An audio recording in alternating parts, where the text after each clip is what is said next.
Right, is it? No. I'd like to call the Subcommittee on the Environment hearing to order and recognize myself for 5 minutes for an opening statement.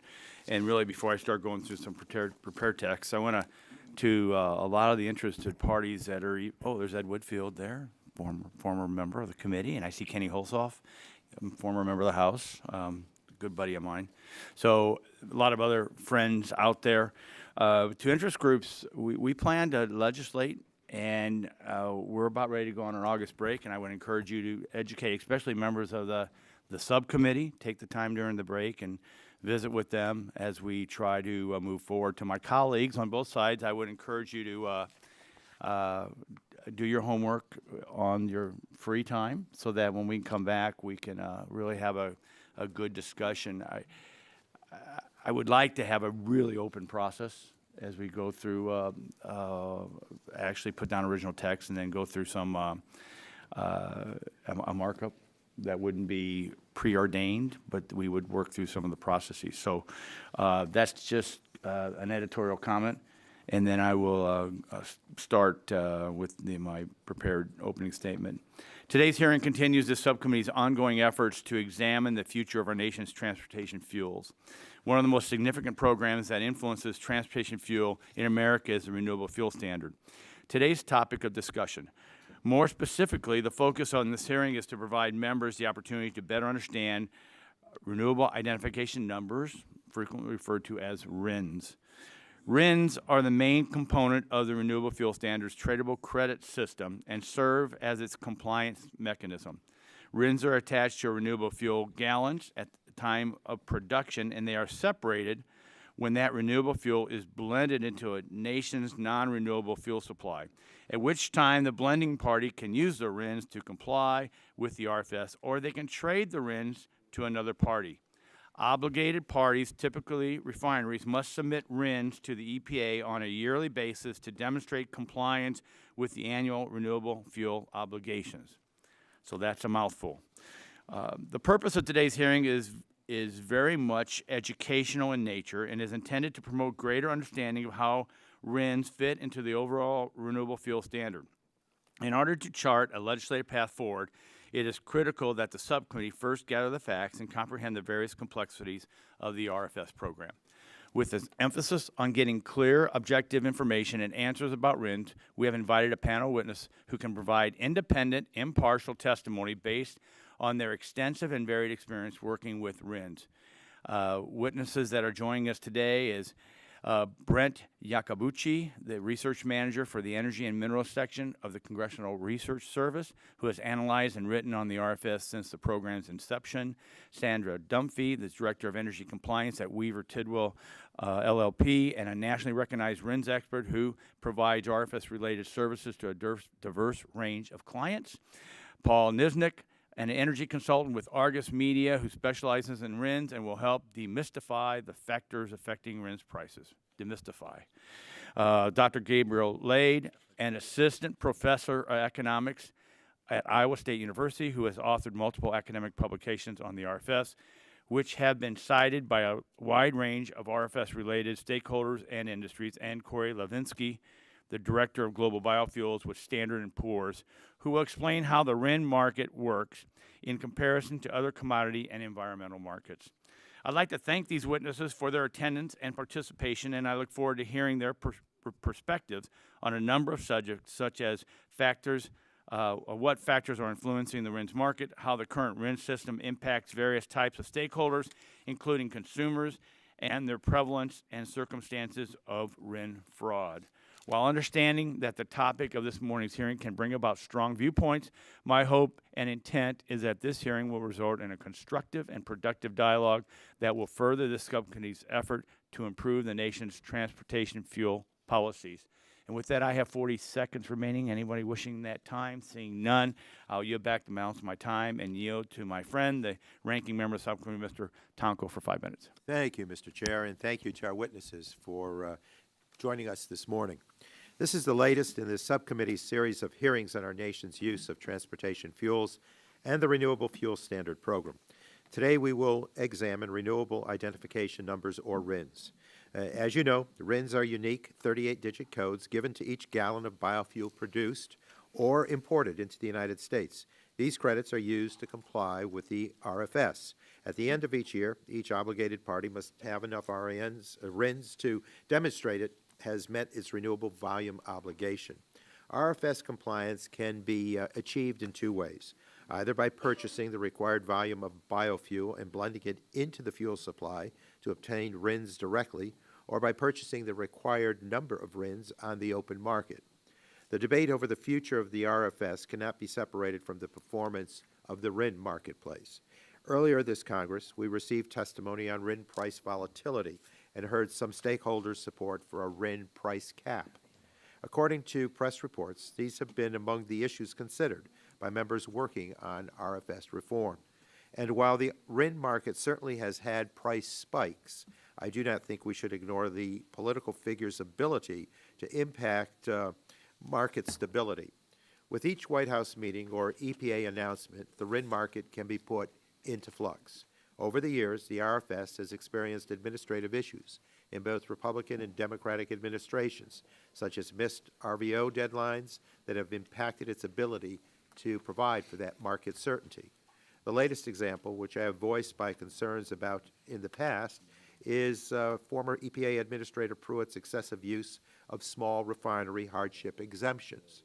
In the past 2 years, nearly 50 exemptions, representing approximately 2.25 billion RINs worth of obligation, have been granted in virtual secrecy.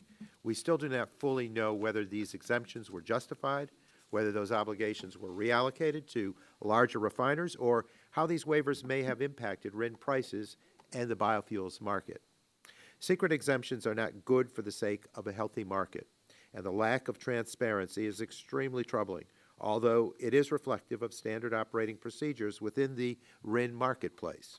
While RIN transactions are reported to EPA's moderated transaction system, there are legitimate concerns that the market lacks meaningful transparency. Very little information on RIN transactions is made public, and the market is not subject to scrutiny by a regulator similar to other commodity markets. This has led to numerous reported issues of RIN fraud in the past and leaves the door open for potential market manipulation. Publicly available data may not be sufficient to even know if market manipulation is indeed occurring. That is a problem. I know members of Congress, of this committee, hold a wide range of views on the RFS, but regardless of your position, I hope that we can agree that there should be sufficient transparency and oversight of this marketplace in order to ensure that it is functioning and functioning properly. Thank you again for being here. I look forward to the discussion. And with that, Mr. Chair, I yield back. Gentleman yields back his time. Chair now recognizes the chairman of the full committee, Chairman Walden, for 5 minutes. Thank you, Mr. Chairman. Thanks for holding yet another hearing on this overall topic. We appreciate it. This is the 5th hearing on the future of transportation fuels. And as we've heard, this morning's topic is Renewable Identification Numbers, known as RINs. And I would argue if we gave a test about what RINs are and how the market works, perhaps within this room, but I'm sure outside of this room, even our most learned members might not test so well. So that's why we're having this hearing. It's not to pit one side against the other or rip off Band-Aids or anything else. It is to learn, to better inform our work so that we can address the issues before this committee. So I won't restate how RINs works. We've done that already. But there are nuances. This does affect markets, and therefore it affects consumers, and we're going to put consumers first. So this hearing is intended to be educational. And for those of you of a certain vintage, some of you may remember something called encyclopedias, like World Book or Britannica. See Mr. Yes, there are people here who are nodding and people who are scratching, and others are going right to Google. This hearing will help the Environment Subcommittee better fill out its set of books on transportation and renewable fuels more generally. Why? Well, as I've said before, it is my desire to move legislation that will pave the future of transportation fuels into the next decades in the United States. And in order for this to happen, it's important that we understand what RINs are and how they fit into the Renewable Fuel Standard, a program that in 2017 spurred the production of 15.8 billion gallons of ethanol and 1.6 billion gallons of biodiesel in the United States. That said, this hearing is not meant to drive a preordained policy or to settle scores. It is intended to help members understand the program so they can make informed decisions when the time comes for us to legislate. So I want to thank our witnesses for being here. We appreciate it. You've been asked to join us not just for your extensive knowledge base on the complicated matter, but also for your demonstrated ability to be both informative and objective when it comes to communicating the fundamental elements of the RINS program. So I look forward to hearing your testimony today. And so we will proceed. I want to thank the chairman and other members of this committee who have been working overtime on the broad set of issues related to renewable fuels and how this committee can move forward. So we will move forward. Hearings are part of doing our due diligence in business, and we won't be talked out of them, and we're here today to hear from all of you. So thank you very much. And with that, Mr. Chairman, I yield back. Gentleman yields back his time. Chair now recognizes the ranking member of the full committee, Congressman Pallone from New Jersey, for 5 minutes. Thank you, Mr. Chairman. Today we're here to talk about the Renewable Identification Number, or RIN. The RIN market provides a mechanism to bridge the gap between biofuel supply and demand created by the Renewable Fuel Standard mandate. And the market allows parties blending more than their required gallons of biofuel to sell their excess RINs to parties that blend less than their required gallons. When the market functions properly, it lowers the cost of compliance for all participants in the Renewable Fuel Standards program, but it must be fair, transparent, and well-regulated. It should also primarily serve the interests of RFS participants, not the interests of speculators. Well, that's how things are supposed to work, but today they're not working, and I believe much of the recent volatility in the RIN market can be attributed to the way the Trump administration has operated the RFS program. Press reports of the on-again, off-again RFS negotiations conducted by the White House over the past year or so have driven RIN prices up and down depending upon the headline of the day. No new RINs were created or removed from the market in these meetings, and no changes to the program were made. Yet the price fluctuated enough to create losses or gains for everyone involved in the program over the course of the last year. Now, former EPA Administrator Pruitt also nearly doubled the number of small refinery waivers that were granted last year, which lowered the price of RINs. It appears that some of these waivers were granted to refineries not experiencing financial hardship, which is required under the law. If that's the case, then former Administrator Pruitt intentionally misused this waiver authority to manipulate the RIN market and undermine the RFS. And the lack of transparency and accountability in the waiver program raises serious questions about how this program is being managed. Market mechanisms can work well. They can lower compliance costs as long as they're not manipulated, which is what I fear is happening under this administration. And I guess we'll find out more about it today. I don't know if anybody else wants the time. Otherwise, I will yield back, Mr. Chairman. Gentleman yields back his time. We now conclude with members' opening statements. The chair would like to remind members that pursuant to committee rules, all members' opening statements will be made part of the record. We appreciate you all being here today. I've kind of done the initial formal introduction in my opening statement, so I'll just turn to you. Your full statement is submitted for the record. You'll have 5 minutes. Again, this is an educational process, so I'm not going to be till the hun with the gavel. But as you see the clock tick, then kind of know that we should get to the end so that we can get to members' questions. So with that, I'd like to recognize Mr. Brent Iacobucci from CRS for 5 minutes. Good morning, Chairman Shinkas, Ranking Member Tonko, and members of the subcommittee. My name is Brent Iacobucci. I am the Energy and Minerals Section Research Manager for the Congressional Research Service. Congressional guidelines on objectivity and nonpartisanship require that I confine my testimony to technical, professional, and non-advocate aspects of matters under consideration, and that I limit myself to areas within my knowledge and expertise. Although I can discuss policy options and potential ramifications, the service does not take a position on pending or proposed legislation.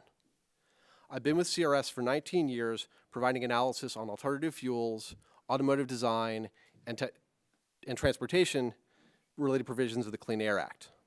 I have a bachelor's degree in mechanical engineering from the Georgia Institute of Technology and a master's degree in public policy from the George Washington University.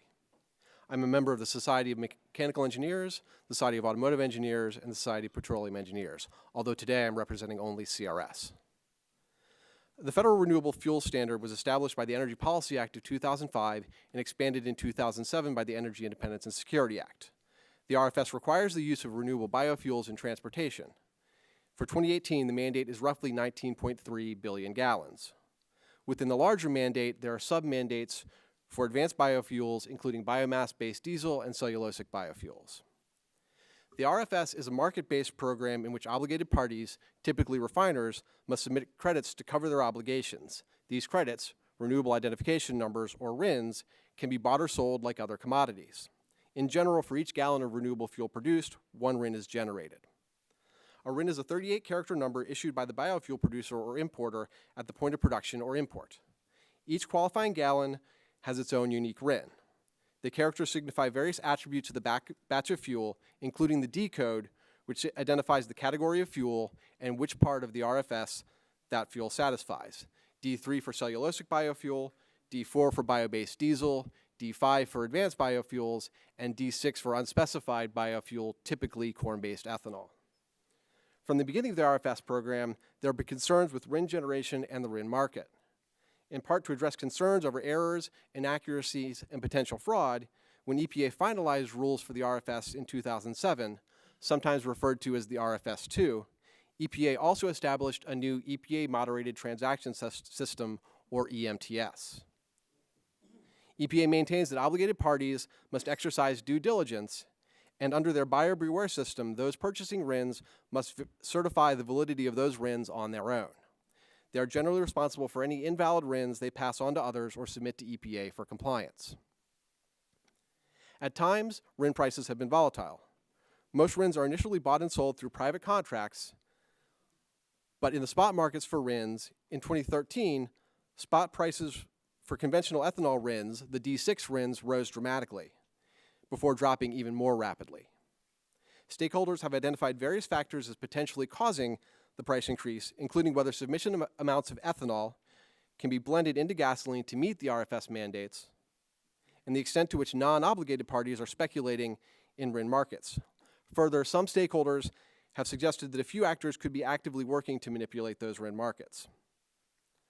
Concerns have been raised about the volatility of RIN prices on the secondary market and the potential effects on the costs faced by gasoline blenders and oil refiners, particularly those refiners without the infrastructure to blend, as well as the effects on consumer fuel prices.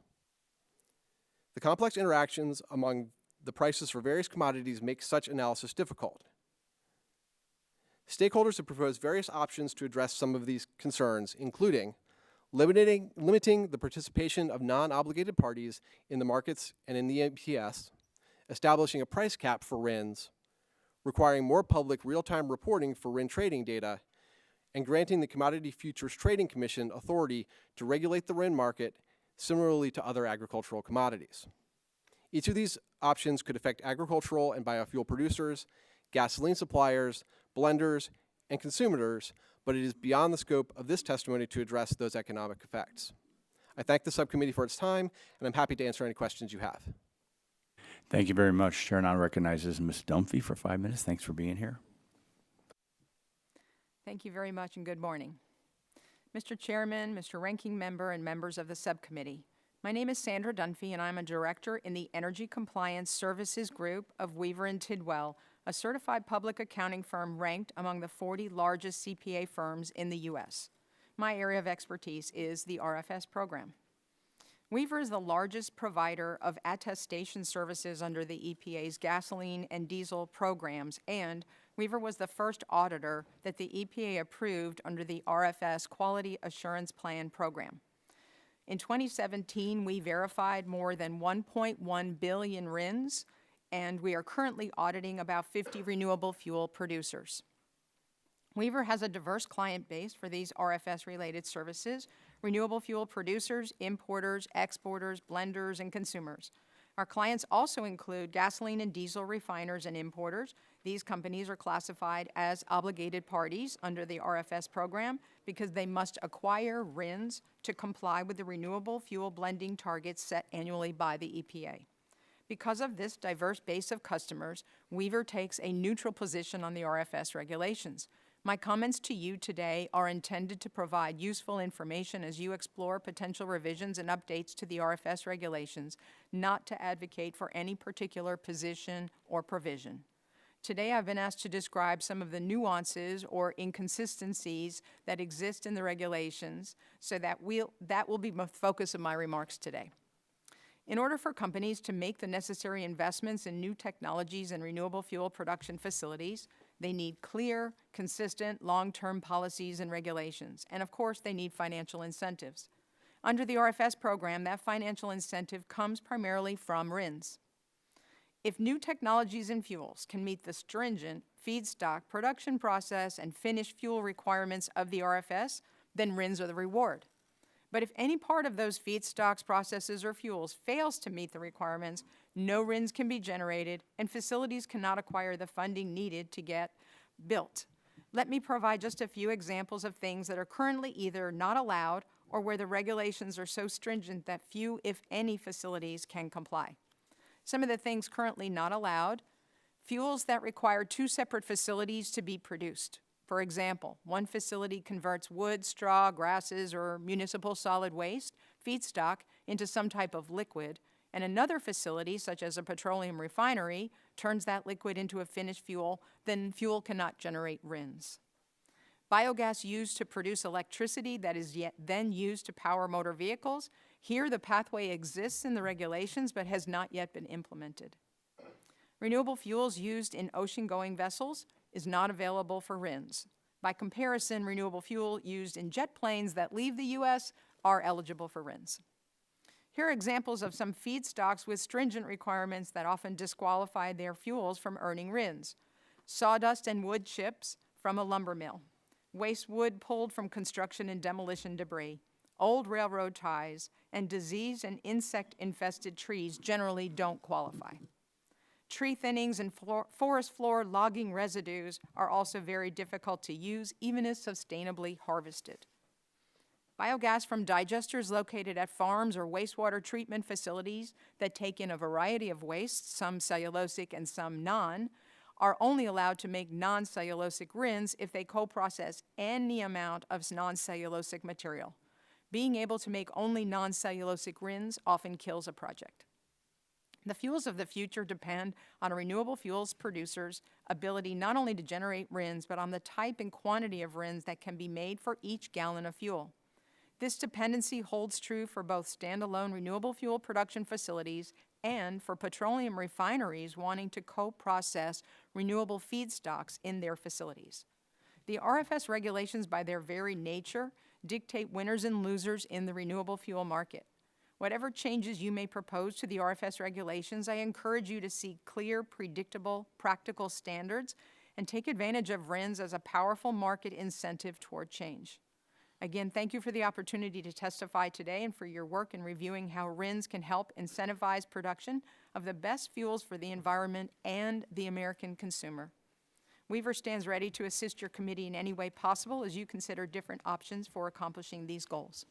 Thank you. Thank you very much. Now, next I'll turn to Mr. Niznik. You're recognized for 5 minutes. I think check the microphone. There's a button underneath there, and pull a little bit close. Mr. Chairman, Mr. Ranking Member, and members of the subcommittee, my name is Paul Niznik. I am a senior consultant for Argus Media Incorporated. I'd like to thank you for the opportunity to testify this morning on RINs prices and fuels markets. Argus Media is a global commodity price reporting agency with over 40 years of experience providing a broad range of industries with objective and independent market assessments. Billions of dollars of commodity prices are based on Argus published indices, which are produced in over 20 offices spread across global market hubs. Argus provides its services to entities within the petroleum, biofuel, and power markets, among others. In my role as a consultant, I provide strategic planning services, investment due diligence, and market research specifically in biofuels and RINs markets. Research on historic price data demonstrates that most RINs price behavior can be explained in the context of four main factors: the RFS rules, commodities prices, fuel quality regulations, and other incentives on the national and state level. Historically, changes seen in any of these areas can have quantifiable effects on RIN prices. In my experience with clients, at every level of participation in the market, understanding the logic of RINs price behavior creates opportunities for investment and opens chances to optimize business efficiency. Uncertainty around potential changes to the RFS or other policies disrupts the logic of the market and creates RINs price movements and volatility not normally seen under similar market conditions. Likewise, policy clarification and long-term guidance have decreased RINs price volatility and returned the markets to logical behavior in the past, such as the issuance of guidance by EPA on the intention for annual RFS rulemaking in 2015 after a multiple-year lapse. RFS price volatility driven by policy news, as well as long-term policy uncertainty, are the two largest complaints about the RFS that I hear from my clients, both RIN buyers, such as petroleum refiners, and RINs generators, such as biofuels producers. Thank you for the opportunity to testify today. I look forward to answering questions from members of the committee.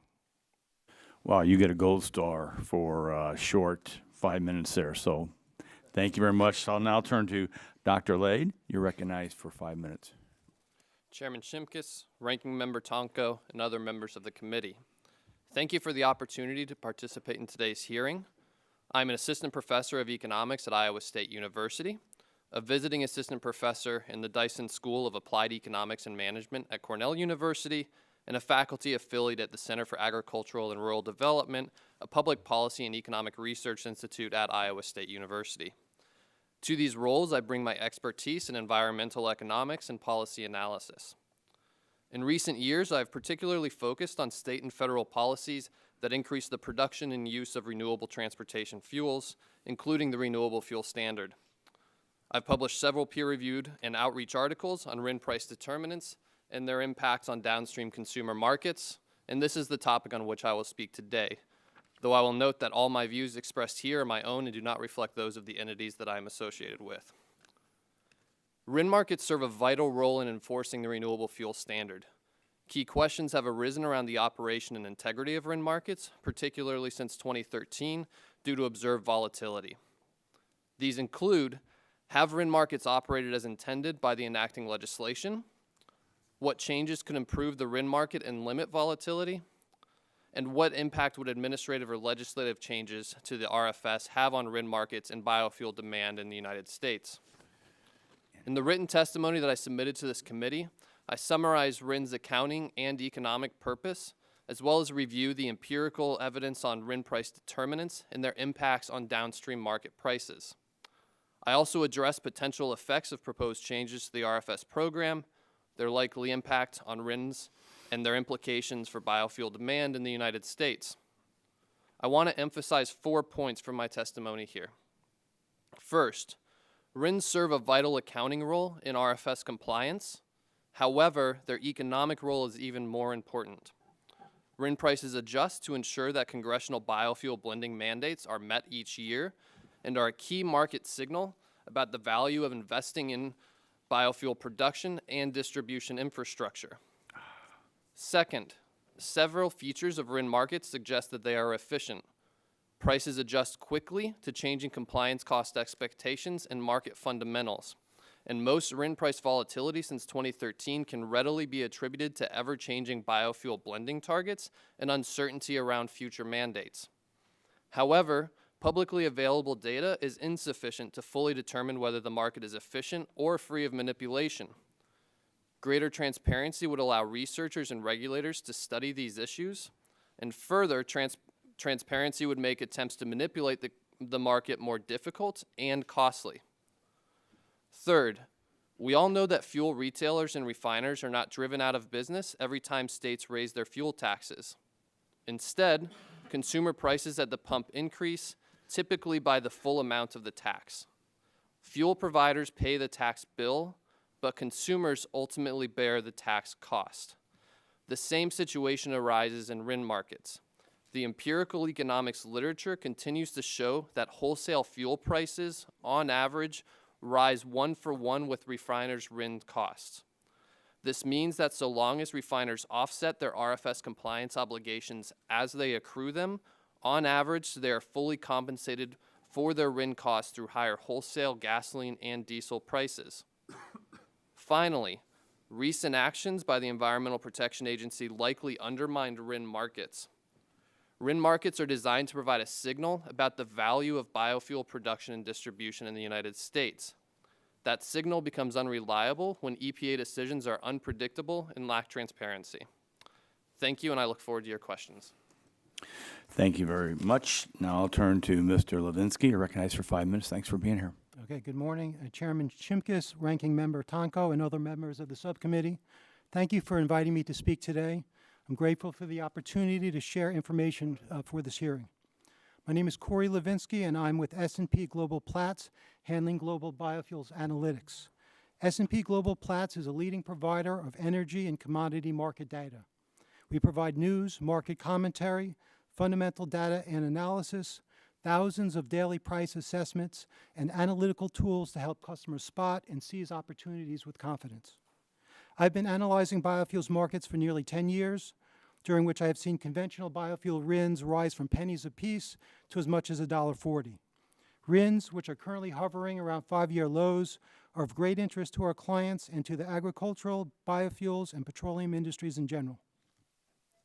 RINs are the currency of the Renewable Fuel Standard, the RFS. Refiners and importers that are subject to the RFS prove compliance with the renewable volume obligations by retiring RINs at the end of each compliance year. Obligated parties can obtain RINs by physical blending or by purchasing them on the open market. RINs are typically traded on a bilateral basis and off exchange. Independent pricing organizations like S&P Global Platts have shined a light on the opaque markets by publishing RIN price assessments. Some RINs are more versatile than others and can be used to satisfy multiple mandates. For instance, a D4 RIN with the production of biodiesel can be used to satisfy 3 of the 4 mandates. The most common RIN, a D6 RIN generated from corn ethanol, can only be used toward the total renewable fuel mandate. Adding to flexibility, all RINs have a 2-calendar year lifespan. Unused RINs can be carried over to the next year with some limitations. The government publishes extensive aggregated monthly data on RIN generation and renewable fuel production. It's also responsible for making decisions on small refinery hardship exemptions. Exemptions lower the number of RINs needed to satisfy the annual mandates. Currently, small refinery hardship exemption decisions are not made public. This makes analyzing RIN supply and demand challenging. Earlier this month, S&P Global Platts and other news organizations broke news as to how many small refinery exemptions were issued.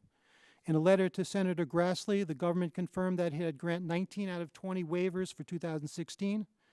Further, for 2017, 29 of 33 petitioners were granted exemptions, with the four remaining still pending. In total, 48 exemptions have been granted over the past 2 years, with a total exempted renewable fuel volume obligation of approximately 2.25 billion RINs. Recent court decisions have also had an effect on RIN supply. A few cases, including one that was decided by the Fourth Circuit Court of Appeals last Friday, have overturned denials of waiver petitions. In Ergon, West Virginia versus EPA, the court vacated a denial of a small refinery exemption, saying that it was arbitrary and capricious. If this decision opens the door to more litigation that leads to restatement of retired RINs, supply, demand, and prices would be affected. When compared to other policy-driven environmental commodity markets, a key distinguishing characteristic of the RINs market is that it is a floor-and-trade system rather than a cap-and-trade system. This ensures that a minimum volume of biofuels is blended into the transportation pool. Cap-and-trade sets a cap for behavior that the government seeks to limit and penalizes companies that exceed the cap. On the other hand, under the RFS, the government sets the floor and companies are penalized if they don't blend enough to meet their RVOs or do not acquire a sufficient amount of RINs in lieu of blending. RINs of the same year and category are priced the same anywhere in the country. RINs do not have the same complications across state lines that renewable energy certificates often have. Unlike the RINs market, renewable energy certificate policies are set by individual states and require electricity suppliers to account for a certain percentage of their final sales to customers with particular kinds of renewable power. Renewable energy generation creates certificates which are tracked through regional tracking systems. Individual states decide targets and which types of certificates can be used for compliance. Thank you for the opportunity to provide this statement at such an important time. I welcome any questions you might have. Thank you very much. And I thank you all for your testimony, and we'll now move to the question and answer portion of the hearing. I'll begin the questioning and recognize myself for 5 minutes. I understand RINs are used by obligated parties to demonstrate compliance with the annual renewable volume obligations set by the EPA, and that those volumes are based upon energy information administrative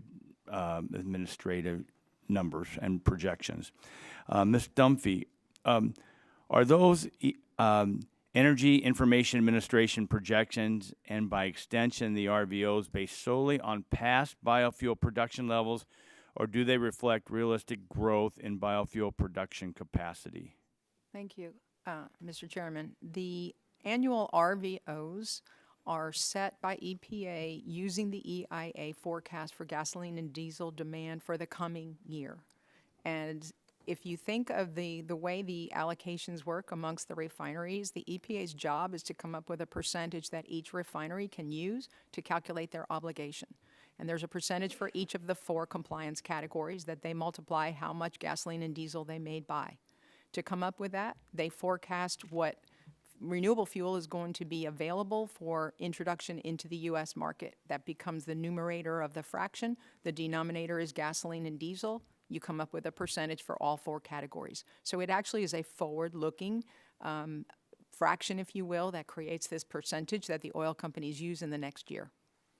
Thank you. Mr. Levinsky, in your testimony, you note that in your 10 years of analyzing biofuels, you've seen RIN prices go from pennies to as much as $1.40. What usually causes such changes to the price? Is it market-related or more affected by regulations and policy actions? Thank you for your question. Historically, large movements in RIN prices can be tied to spikes in ethanol prices due to higher feedstock costs. Higher mandates also contribute.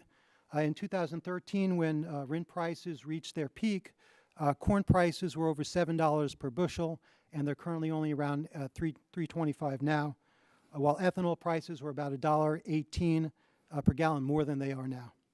There are usually small policy bumps in prices each year as new mandates are proposed in the spring and finalized around November, but they're not comparable in size to the spike 5 years ago.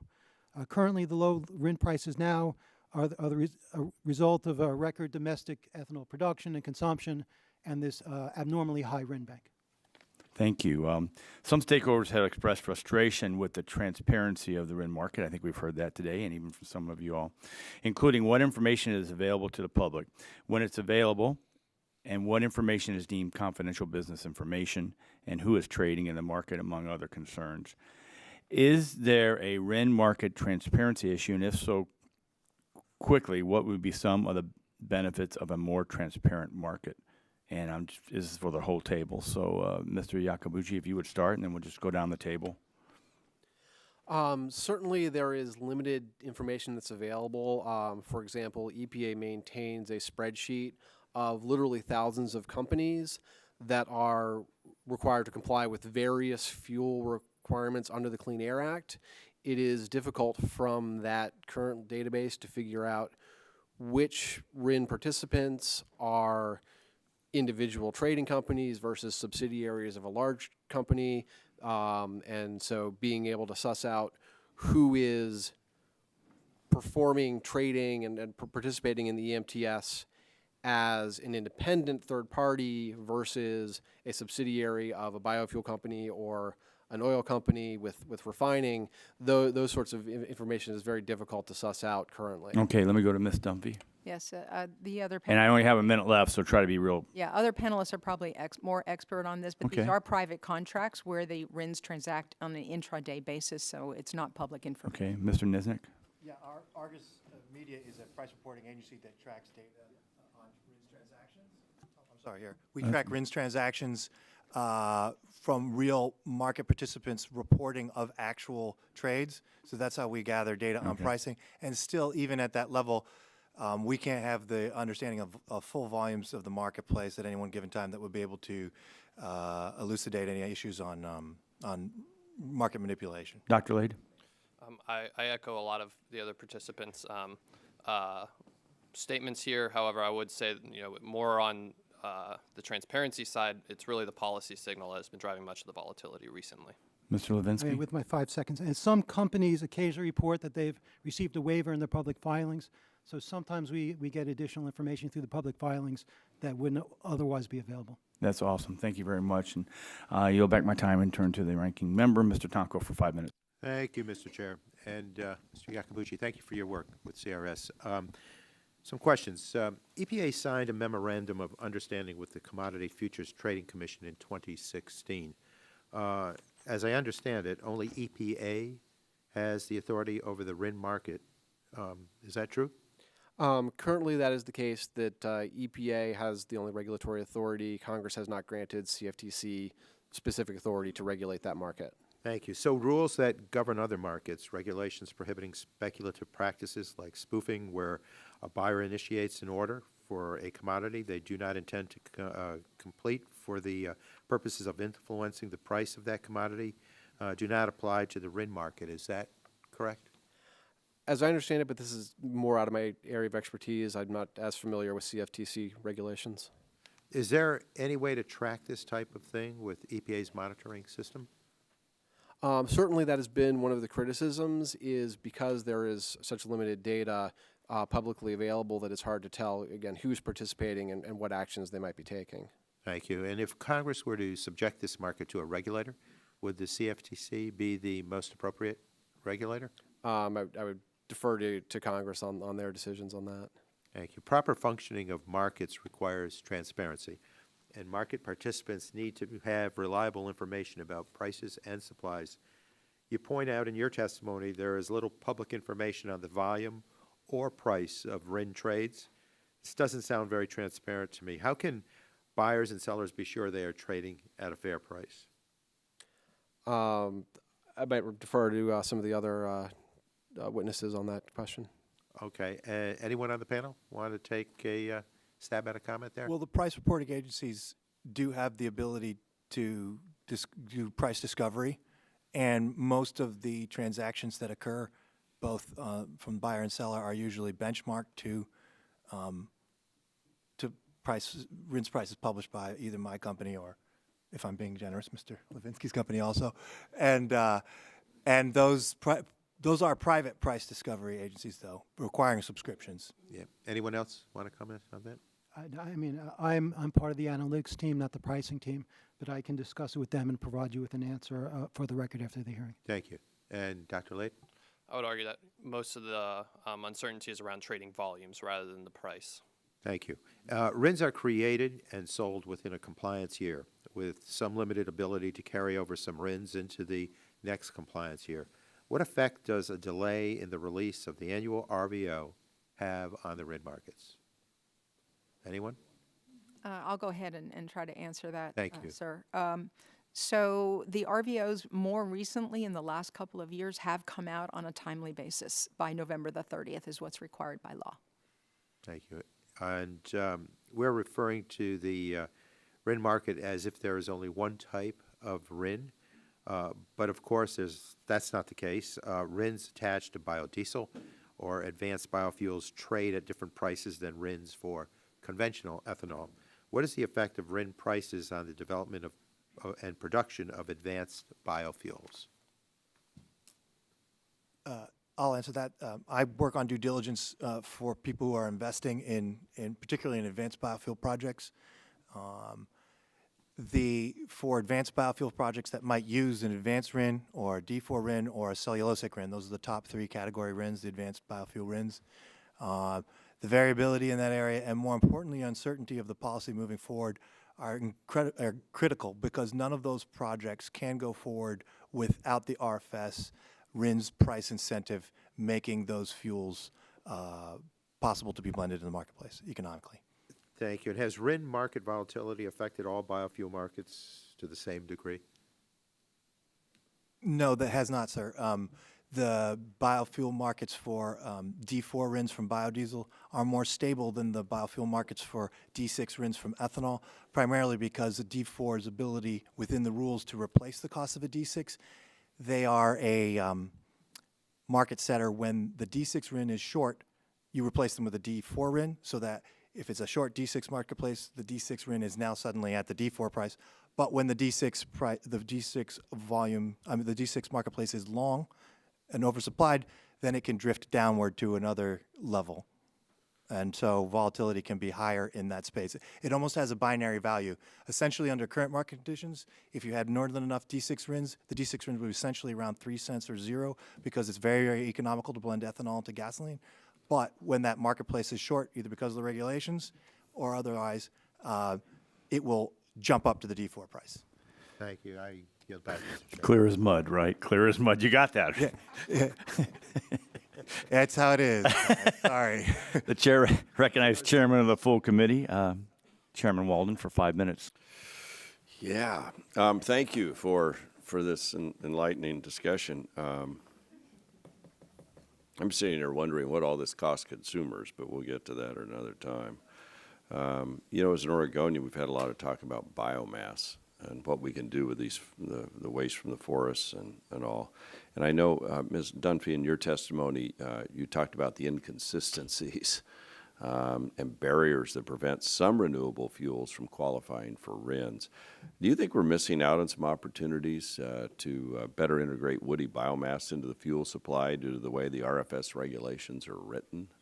Yes, and I think history has proven that we only have one company today in the U.S., after all these years of the program, using woody biomass as a feedstock to produce a renewable fuel that makes RINs. So is that something, well, something we'll look at, I guess. Probably have to change it congressionally, right? I think Is there that needs something that- clarification in the current regulatory language to enable EPA to determine which of the woody biomass feedstocks falls under the existing categories. So the pathways exist today, but they need clarification. Okay. And I would just add that there is a much more complex definition of what qualifies as qualified biomass under the 2007 law than was in the original 2005 law, and that has added to that complexity. So there are regulatory definition issues, but there's also the statutory definition as well. I remember those debates on this committee when some of the advocates for this tried to argue that woody biomass off federal forests was somehow not renewable energy, but if it was on the other side of the line, same trees falling different sides, then it would be, and it's like it had no scientific basis. It was all political and results in this complicated mess. Mr. Levinsky and Iacobucci, what are the key challenges you see facing this RINs market now? And I mean, what do we need to do here, if anything, from your perspectives? What are the, you may not want to say, some may not want to suggest policy, so I'll ask it in the other way. What are the challenges facing the RINs market? I'd say one challenge is managing the opposing opinions as to whether RIN obligations need to be reallocated from the granting of small refinery waivers. Small refinery waivers are mostly issued after the year has ended and obligated parties have already submitted their RINs in compliance. So to date, waivers have been issued retroactively, retired RINs have been reinstated, but RIN obligations have not been reallocated. And I would just add to that, I mean, it's not just the small refinery exemptions, it is the timeline for rulemakings, it is the level that EPA sets, because under the statute, EPA has authority to lower the targets from what they were, the targets set in law. All of these different pieces, whether it's the specific waivers against the overall caps, individual waivers for companies, Whether you're talking about refiners, you're talking about biofuel producers, all the participants in the market have raised issues in one form or other about uncertainty. And that's what drives a lot of this. And Mr. Niznik has talked about how that's affected the markets. And it's just all these questions about what is the current demand for a fuel given the different levels as they change. So for any of you, what's your assessment with how well the EPA is overseeing the RINs market and implementation, and where is there room for improvement there? So I think the EPA does a pretty good job at administering the regulations as they were written, but the RIN market oversight is missing. There's really not any oversight of the trading activity of RINs by the Anywhere. Is there anywhere? Not to my knowledge. Should there be? That's your call. Oh, I see how this works. Yeah. Anybody else want to weigh in on that topic? About the EPA's oversight, not what we should or shouldn't do. There's some hardworking folks down there, and they are Oh, administering. yeah, no. And they're administering very well. If you look at the public record on their rulemakings, you can see a lot of input from multiple departments, some of which I've worked with under consulting before. And there's a broad base of information being put into the decision-making from both USDA and EIA at every step. So the ability to make a good decision as best as humanly possible is there, in my opinion, based on the regulations and the review process necessary to do so. Whether or not the ultimate human decision at the end is qualifiably good is up to this body to determine. Well said. Thank you. All right, that's my time. Thank you, Chairman Mr. yields back his time. Chair now recognizes the gentleman from California, Mr. McNerney, for 5 minutes. You don't want to go? I do. I just thought the ranking member of the full committee was here. Thank you. Well, I hear from the testimony this morning that there's that the RIN's volatility is due to three factors. One is commodity prices, one is uncertainty in the market, and the other is fraud. Is there anything I'm missing in that list? I would also, there are other fuel quality regulations and state and local incentives for biofuels usage or petroleum usage that can weigh in onto the RINs price. So it might be good then to have federal standards that override state rules. If you want another civil war.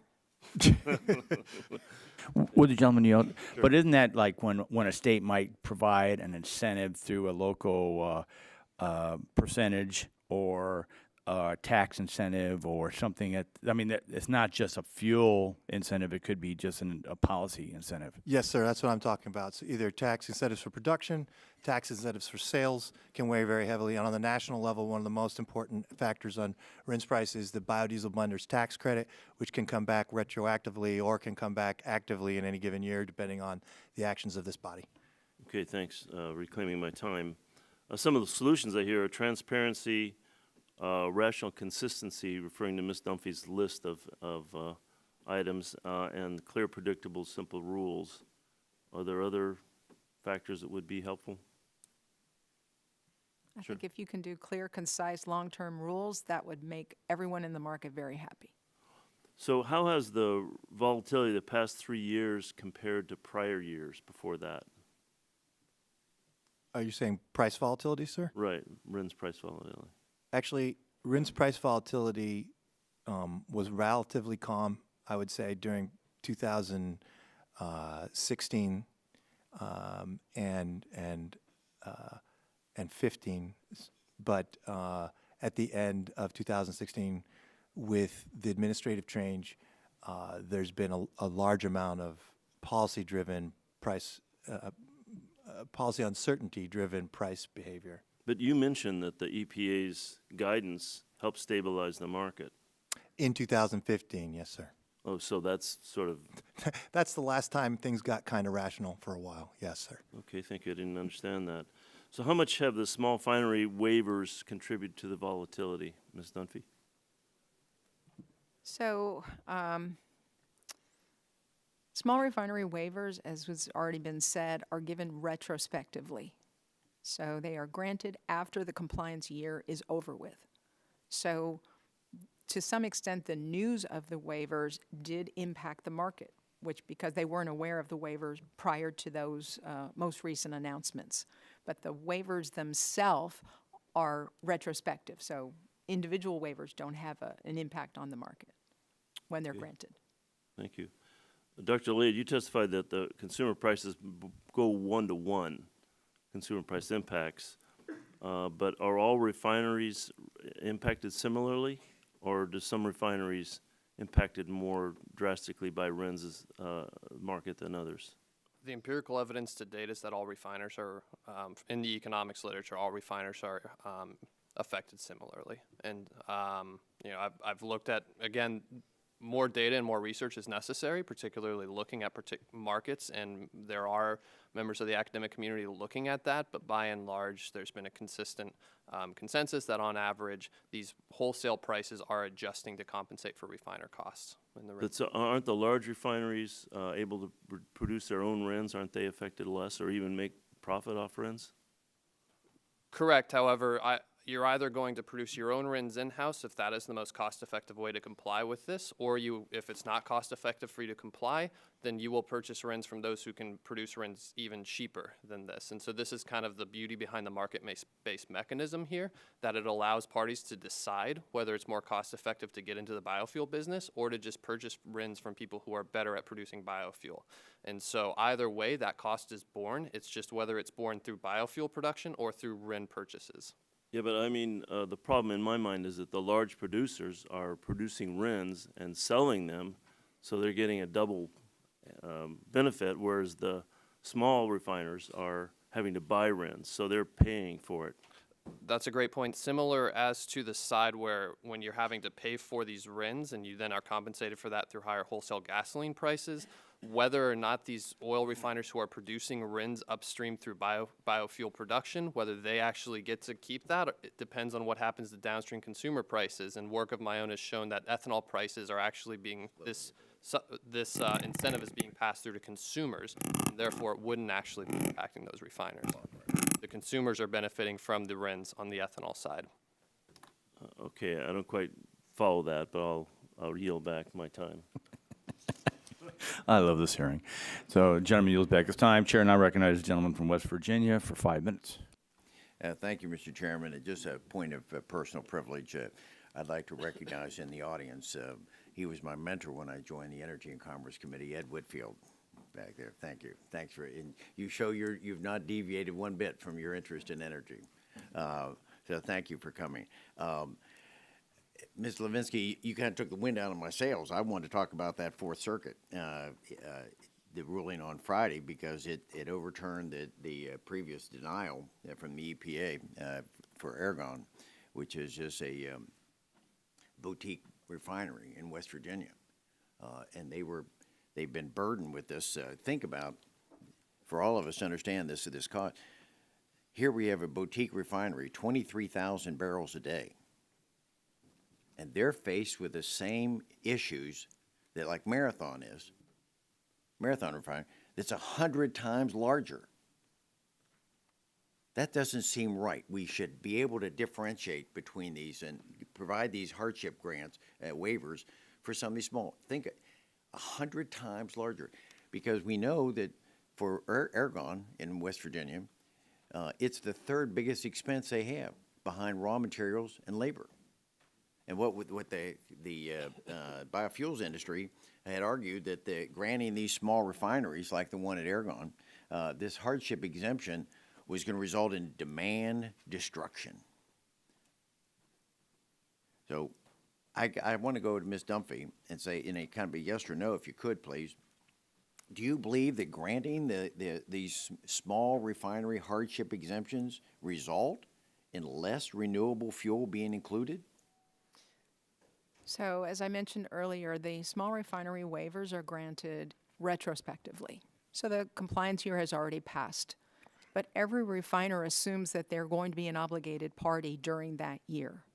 And they will continue to blend renewable fuels and buy RINs as needed, because they don't know that they're going to get the exemption at the 12th hour in the next, when they go to report to the EPA by March the 31st of the following year.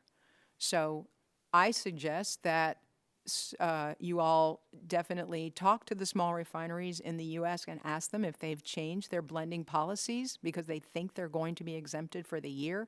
And I think you will find that they have not changed their blending policies. They continue to blend. They continue to purchase RINs. What they do is focus on current year RINs rather than the 20% prior year. So if they get the exemption, they still will be able to use the current year RINs in the next year. So that puts more RINs into the market. We understand that. But does it destruct the demand of the current year? I would say that if you look at the RIN data through June, we're at the same production level that we were in 2017, and we're halfway towards meeting the 2018 compliance RVOs. So whether that will hold true for the entire year, I don't know. But EIA had come out, I thought they just saw some information yesterday on EIA. It said that actually the blending over the first part of this year, the 6 months, 7 months you referred, we're actually up over last year. That actually we're increasing. So despite having all of these small refinery exemptions, is this a confirmation that small refinery exemptions do not destroy the demand for renewable fuel? You know, we should remember that refiners would probably blend ethanol regardless of whether there was an RFS or not, because ethanol represents a very good source of octane. It helps them meet their gasoline, sulfur, and benzene requirements. So they have an incentive to blend ethanol, and they're going to do that. So I would say that the data through 6 months for the EMTS data that's published, that anyone can see, it's public information, shows that we are on track with last year. Whether that will continue through the rest of the year, I can't predict. Thank you. Just Mr. Yakabuchi. one open question is whether or not a prior year's waiver creates a supply, potentially, an increased supply of carry forward RINs that a refiner can use, because a refiner can use either this year or last year's RIN to meet this year's obligation. And that's the question going forward is, if there's more of last year's RINs available, what does that do to the market? And I think that's still an open question. Let's stay with you just for a minute. With the original intent of this RFS and RIN program, have we achieved that objective that was set out on that? Or have we created a confusing and costly commodity system? What would be your opinion? In terms of congressional intent, I wouldn't speculate. I will say that there are no congressional findings or specific stated goals in the statute, and so various players have attributed various goals to the program, whether that is increasing agricultural production, raising farm incomes, reducing imports of fuel. Certainly, increased biofuel use has displaced petroleum use. There have been economic benefits to agricultural states from the program. If you consider those to be the goals of the RFS, then yes, they have been successful. Is the program complicated? Certainly. Gentleman's time is My time's expired. Go back. Gentleman yields back his time. Chair now recognizes the gentleman from Mississippi, Mr. Harper, for 5 minutes. Thank you, Mr. Chairman, and thank you each for being here. It is a topic, every time I read it, I think I come away and study it, I come away more confused than when I started that study.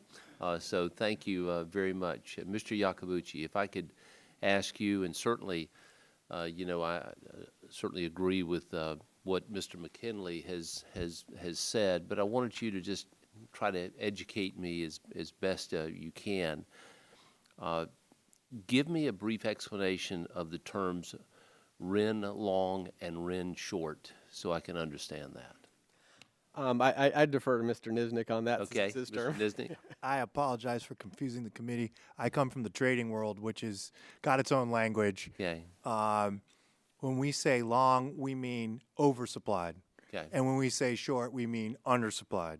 So to apply that to Ms. Dunphy's statement from before, if previous year obligations got waived under a small refinery exemption and those RINs were suddenly dumped back into the market, it could cause a case of long or oversupply of RINs that weren't expected to be in the marketplace. Okay, so explain why some companies are RIN long and some are RIN short a little further, so that if they have an oversupply, Yeah, they would be long to, you would say they're oversupplied for what they might need for their obligation for Okay. this year.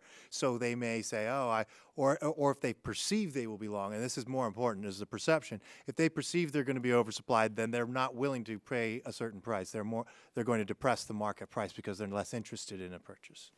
you know, and certainly when you're looking at some of the smaller refineries, for instance, and all of these waivers are done retrospectively, as Ms. Dunphy has pointed out, the way that it's set up. What would happen if all of a sudden they were done prospectively? You've been getting them each year and you just planned ahead. You knew, hey, you've done that, probably going to be like that next year. We're going to go ahead and tell you now on the front end. How would that impact it, Ms. Dunphy? According to the regulations today, the EPA would take that into consideration. And the fraction I mentioned earlier, where the renewable fuels are the numerator and gasoline and diesel demand is the denominator, today those small refineries are in there because EPA doesn't know that they're not going to be exempted. If they get exempted, they come out of the denominator. That makes the overall fraction greater for all of the other obligated parties who don't qualify under that small refinery. So obviously, Mr. Niznik, jumping back to that, companies that are RIN long obviously have a competitive advantage over those that are RIN short. Yes, so that's a business strategy that they may employ to be to take advantage of the rules as they're written, just like someone might take advantage of tax code or any other code. Yeah. Sure. All right. Well, let's talk for a minute regarding RIN fraud, and I know that's an issue. What instances are unreported, and what other types of fraud are possible in the future, and what are the implications of this fraud? Who would like to answer that? Ms. Dunphy? I'll go ahead and answer that. So the RIN fraud cases have decreased in number over the years. And many of the RIN fraud cases involved a period of time when the RFS was relatively new to the market, so 2010, 2011, 2012. I would say the current instances of potential RIN invalidity relate to exports of renewable fuel for which RINs are not retired. Because remember that renewable fuel can be blended into petroleum, gasoline, or diesel, and that blend can be exported from the United States, and calculating how much renewable fuel is in that blend is difficult, but yet it's required under the regulations that a certain amount of fuel, renewable fuel, RINs be retired. I would say RIN fraud of the future, it's all about feedstock and use of the fuel. Okay, explain that a little further. Okay, so RIN fraud basically doesn't happen on the use side, it happens at the generate side. Okay. So if I use a feedstock that does not qualify, I shouldn't be making RINs. If I take the feedstock that qualifies and I use a process and I produce a fuel, but I put it into an ocean-going vessel, for example, I'm supposed to retire those RINs, or I shouldn't have made them in the first place. So I see the RIN fraud potential of the future being feedstock or use, but it's much less today than it was in the past. Greg, Thank you. Mr. Levinsky wanted to respond to that Yes. question. Thank you very much. One other thing, when you asked for what occurrences occurred in the past, is that a few years back, a handful of individuals and companies would generate and sell RINs for biodiesel that they did not produce. Got it. And that's how they got the RINs in their hands and sold them off and put them into the market. Got it. Thank you. Now I yield back. Gentleman yields back his time. Chair now recognizes the gentleman from Texas, Mr. Olson, for 5 minutes. I thank the chair, and welcome to our 5 witnesses. A special howdy to the one texting on the panel, Sandra Dunphy. She lives in Kingwood, Texas, where Ted Poe is her congressman. And my colleagues worry about me bragging about the Houston Astros World Series champions. Rest assured, Who? I can't brag about them. Ms. Dunphy can brag for me, and she will. I'm happy to. And Astros repeat aside, over the years, we've heard stories about fraud in the RIN markets. One story I read was titled, quote, the fake factory that pumped out real money, end quote, about a company that made out of thin air 60 million gallons of biodiesel. Wow. Ms. Dunphy, you said that RINs fraud is much less than today. To Mr. Harper's question, can you talk about the steps that have been taken to prevent RINs fraud, and whether you think more is needed, especially with that feedstock you talked about, Mr. Harper, please? Yes. Also, you're on deck too, Mr. Yakabuchi. Yes, sir, happy to. So the making RINs out of thin air, there's two things that really transformed the marketplace since the time that all of this happened. The first was the EPA initiated a quality assurance plan program, which is optional for producers to participate, and they hire a company like mine to come in and audit what they're doing to make sure they're complying with the rules. And we probably have the most stringent quality assurance plan out there in the marketplace today. The second thing that happened was because the obligated parties had to replace RINs and pay penalties, they do today and started doing even then a much better job at due diligence. So they will research all of the producers of the RINs who they are going to use for compliance. Thank you. Comments, Mr. Yakabuchi? One thing I would just note is there's necessarily a time lag to when the fraud occurs to when we necessarily even know about it. EPA is doing its various inspections, looking at their data. State inspectors may be going out to these different facilities, and then EPA needs to make a decision with the Justice Department whether or not this is simply a civil violation of the Clean Air Act, because Title II of the Clean Air Act, where the RFS exists, only employs civil violations, or whether there is criminal action, in which case there's a whole additional amount of time where the Justice Department needs to do their own investigation. And so, as I said, there's necessarily this time lag.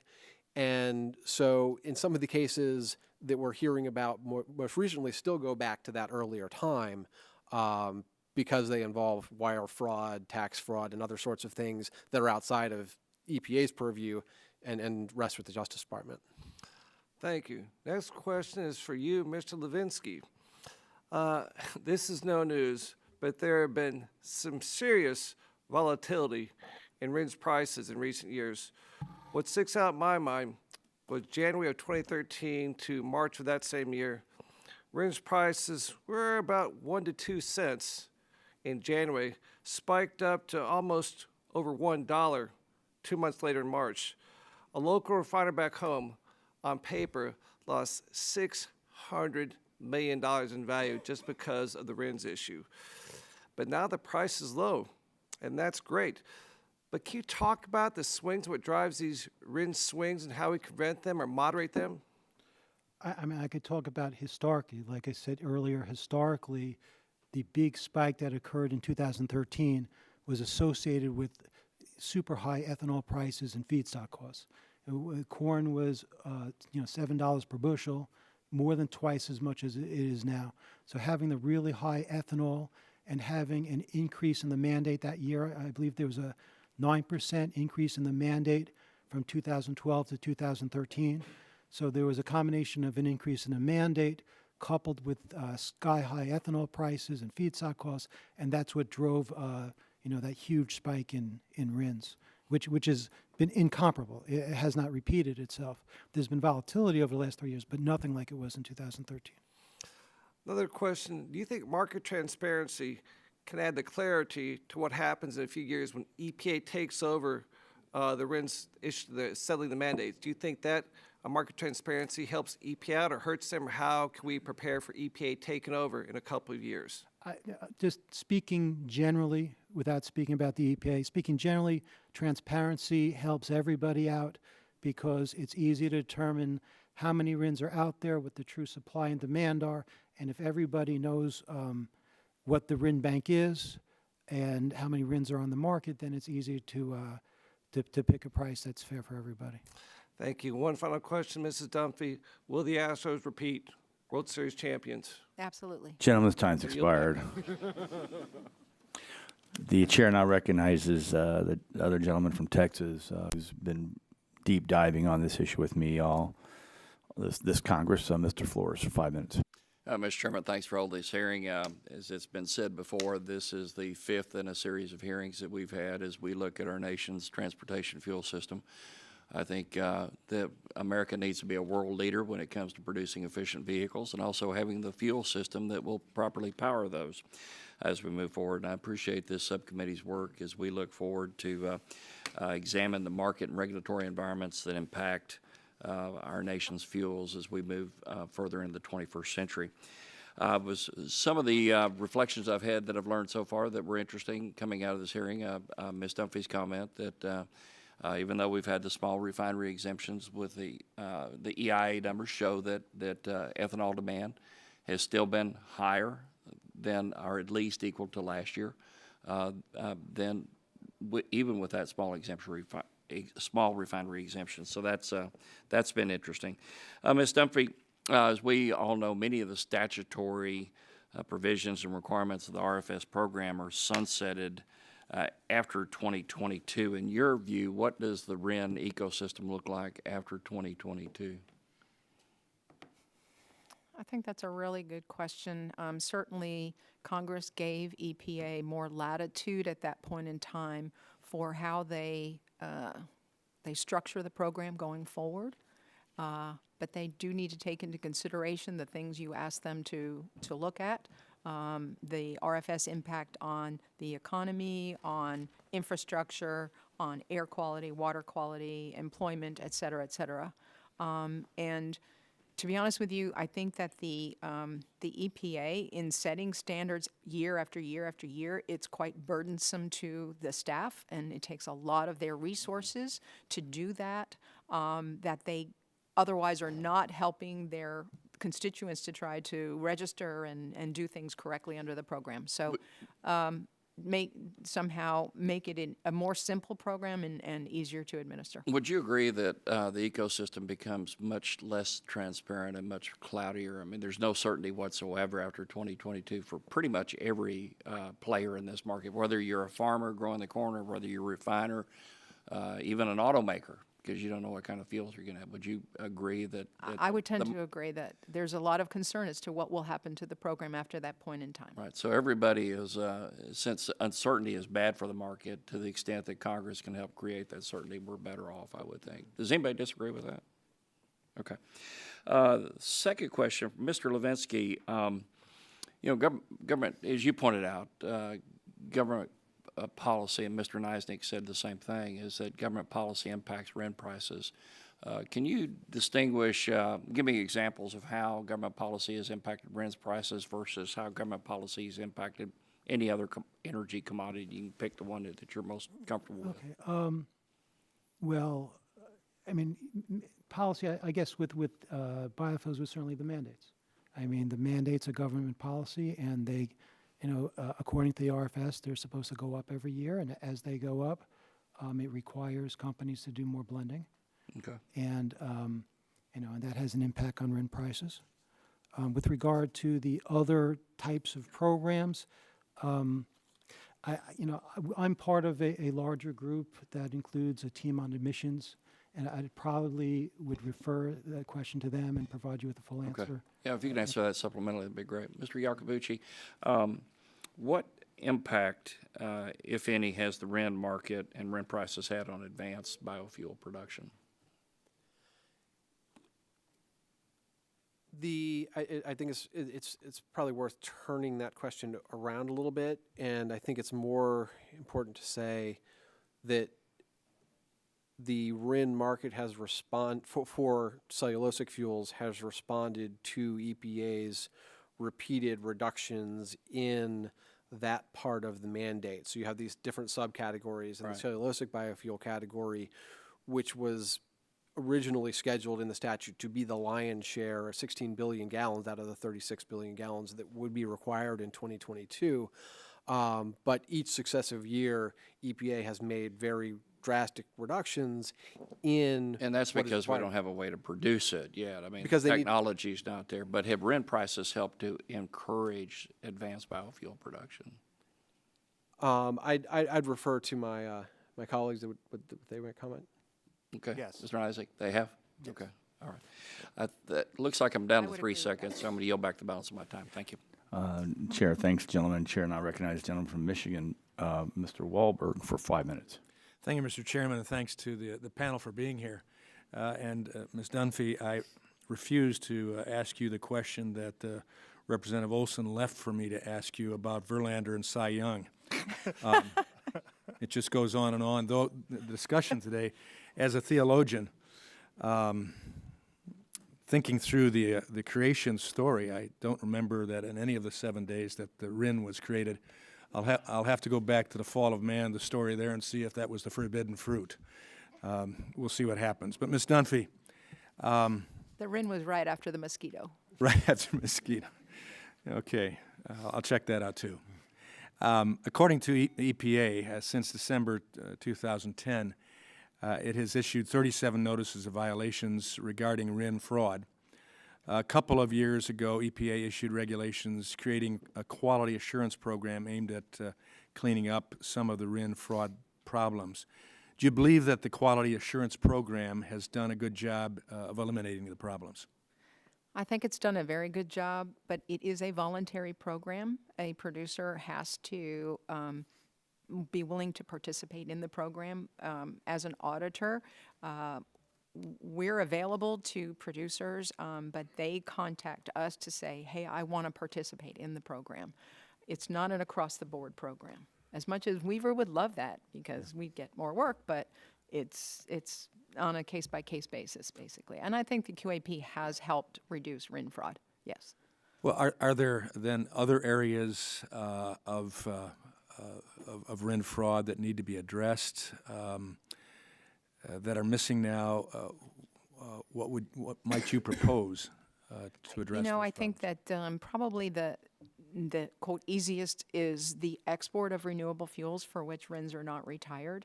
And I know that EPA is working hard with Homeland Security to look closer at exports to determine if they contain renewable fuel. Okay. The RIN market is different than any other commodity trading markets.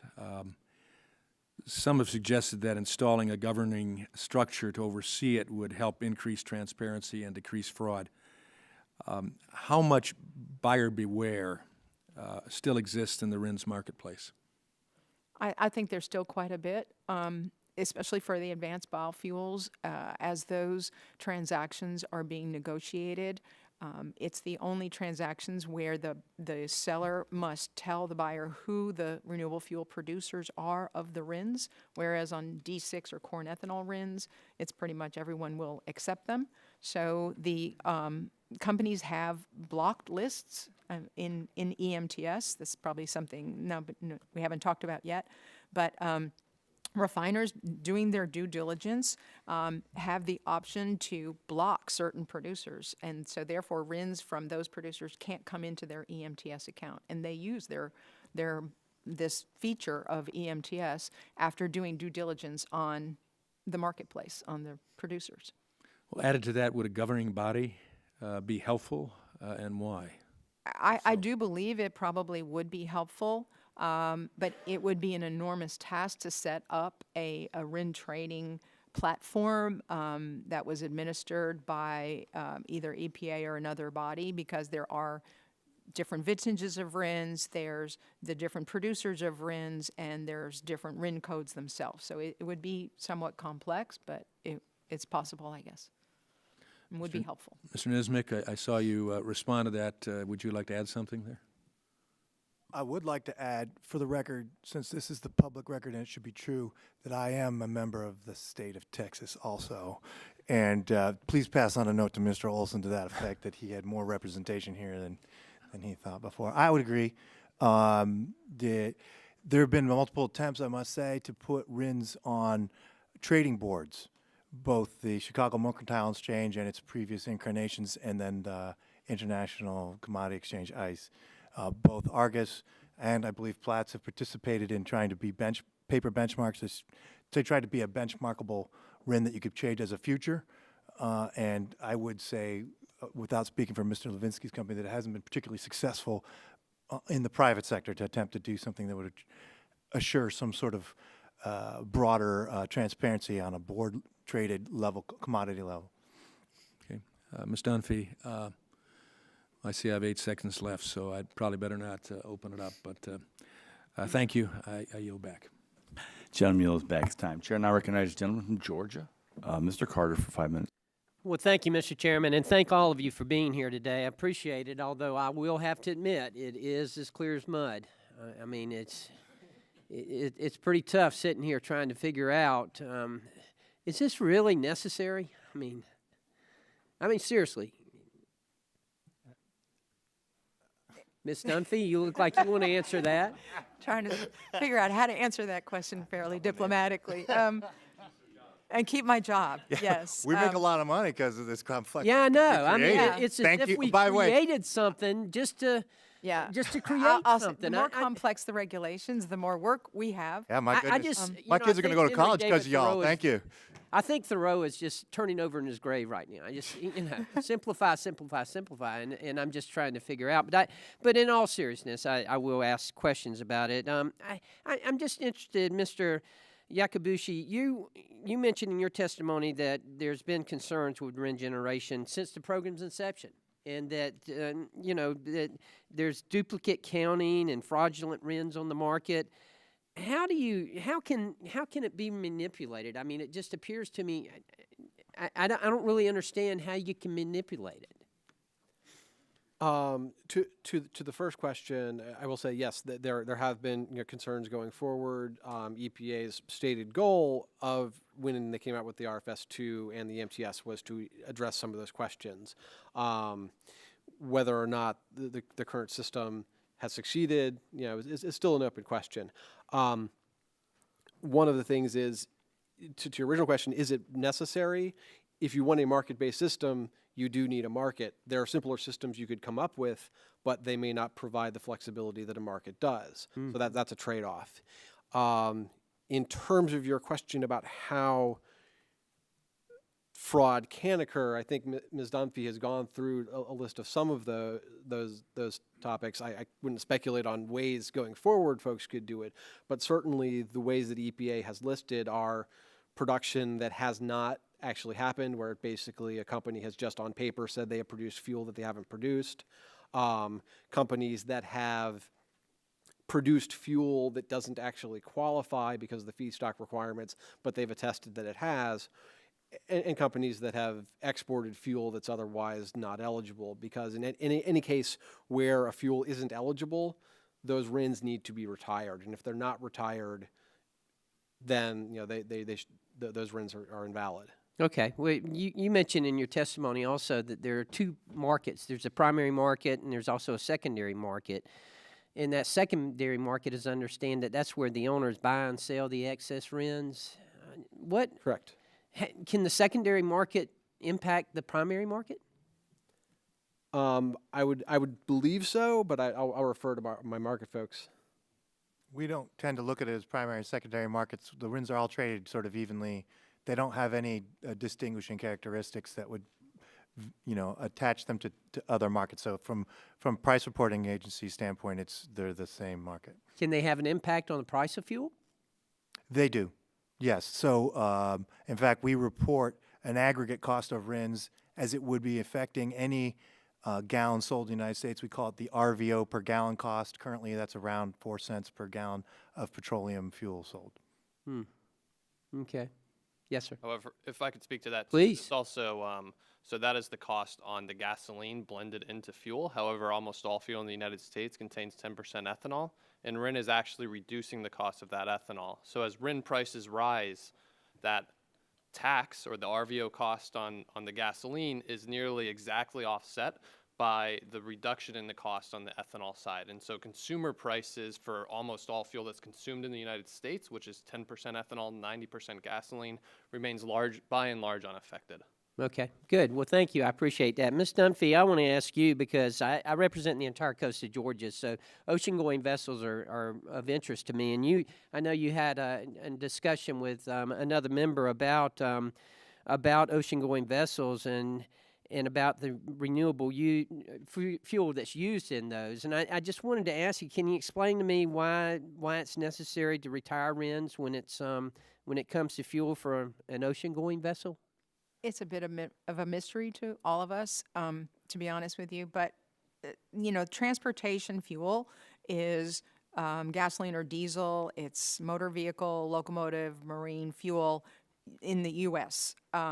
If you put it in an ocean-going vessel, that's usually going to be a higher sulfur fuel, like a bunker fuel, and that was not a transportation fuel. So therefore, even though you put in a renewable fuel and it's displacing a high sulfur product, the RINs were to be retired. That was part of the regulations. Which are driven by the statutory definitions Right, it's in the in the law. 2000. Do we need to It's in the change law. the statutory Yes, sir. definition? It's in the law. Basically, you have three categories of fuel that qualify. Highway transportation fuel, heating oil, and jet fuel are basically the three fuel components or three fuel categories that qualify to generate RINs. All other fuel categories are exempted by the statute. Brilliant. Mr. Chairman, I yield. Just yield, not surrender, right? Chair now recognizes the very committed, patient, and long-suffering Mr. Lobsek. If he was on a good subcommittee, he could have spoken an hour ago, but he's waving on, has a great interest in this, so you're recognized for 5 minutes. Well, thank you, Mr. Chair. Thank you for letting me wave on. And quite honestly, as a former professor, I would have loved the testimony. I've been trying to read as much as I can, but unfortunately, as a political science professor, not an economics professor. But I am an alum of Iowa State, an alumnus of Iowa State. So I'm actually going to pick on you today. How do you pronounce your last name again? Lade. Lade. Okay, thank you so much.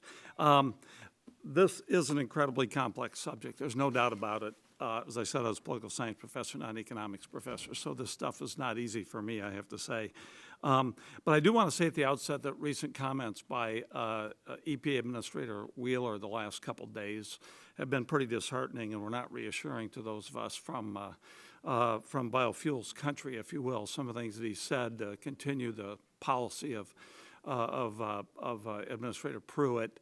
Whether it has with the waivers or on the E15 issue or whatever the case may be. I just want to say that for the record at the outset that I'm not very encouraged by the new administrator when it comes to biofuels production.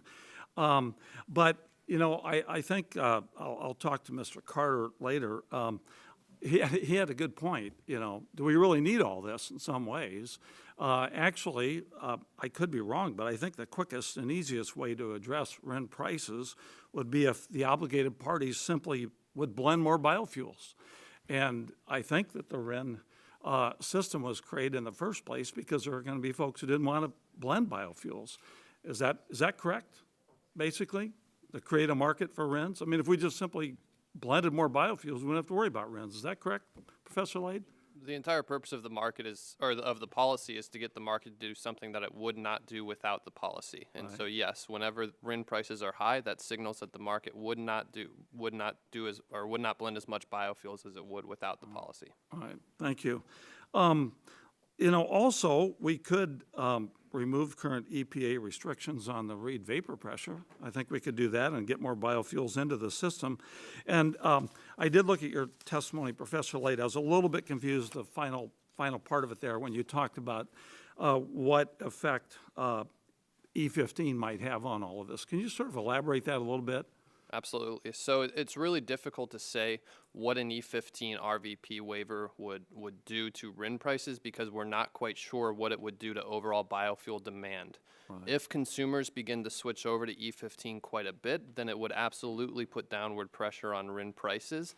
However, this is a new fuel. Consumers are uncertain about whether they can even put it in a lot of their vehicles. And so there are a lot of reasons to believe that there would maybe be some limited, even with year-round offering at some fuel stations, there would be limited consumer demand on that side, which means not that much extra biofuels or ethanol is going into the system, which would not resolve this RIN price problem. And so while it's certainly potentially over the long run, and if E15 infrastructure were to roll out and consumers, as they learn that this was a viable fuel and something that they could put into all of their cars, if it's priced competitively, that could certainly have that intent. In the short run, I have my doubts, but again, this is an uncertain territory because it's a new fuel that we really don't know much about. Well, I'm going to ask you to project on a little bit more with respect to E15, because when you were talking about RIN prices and their effects on gas prices, you were talking about E10. Can you speculate at least some with respect to E15? Correct. So when RIN prices rise, like I said, the higher cost on gasoline is nearly fully offset by the lower cost on ethanol as RIN prices are increasing.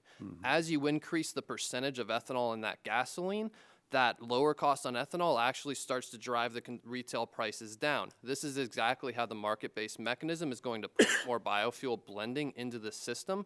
And so you will see, as RIN prices rise, greater and greater discounts on E15 relative to E10, and that's exactly how you get consumers to move their hand over about 15 inches and fill up with E15 instead. Right. And so RINs are vital to it stimulating that demand, and so that's where it's kind of difficult to predict then. It depends how responsive consumers are and how quick they are to switch over. Got it.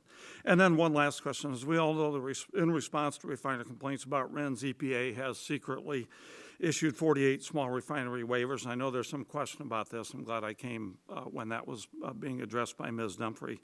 And some of the refiners are neither small nor experiencing economic hardship. These secret waivers, one can argue about what the effects have been, but some would argue up to 2 billion gallons of demand destruction and cutting the consumption by over 2 billion gallons. What do you think the impact of all this might have on RIN prices then? I think we've seen the impact that it's decreased RIN prices as it necessarily, if these allocations are not reallocated, it necessarily means that less biofuels are needed to meet the requirements from EPA. Well, I want to thank all of you, and thank you again, Mr. Chair, for letting me wave on. Well, next time get on a better committee, and I'll you do the best I can can. question earlier. Well, help me for November. Thank you. So we've been asked to do a second round of questions. I hope you don't mind that. I think the folks who are here obviously are interested in addressing that. So with your permission, the folks here, we'd go to a second round. We don't think it'll take that long. So I want to thank Mr. Tonko for agreeing to that. So I'll recognize myself for 5 minutes for a second round. I want to make sure we clarify this small refinery exemption, because what I'm hearing is that they're blending already 10%. This exemption comes at the end. So my question is, maybe Ms. Dunphy or whoever, what's the remedy? Is there a remedy for these small refiners? If they've been blending most of the year, they get the exemption, what do they do? Throw a party? I mean, what do they get for that? Well, if they've already retired RINs, then they'll seek EPA's permission to get those RINs back again. And as we've talked about, that does come back into the market. It has replenished the RIN bank. Okay, so remember, as Mr. Iacobucci pointed out, the oil companies can use 20% prior year RINs to satisfy their current year compliance. The RIN bank had declined. It got down to as low as 9%. So that means there's more pressure on current year to have the RINs and get them in your hand. As the RIN bank has been replenished, because these small refinery exemptions have been granted, the number of prior year RINs comes back into the market and replenishes the RIN bank overall, reducing the concerns that we won't be able to meet this year's compliance. All right. Thanks.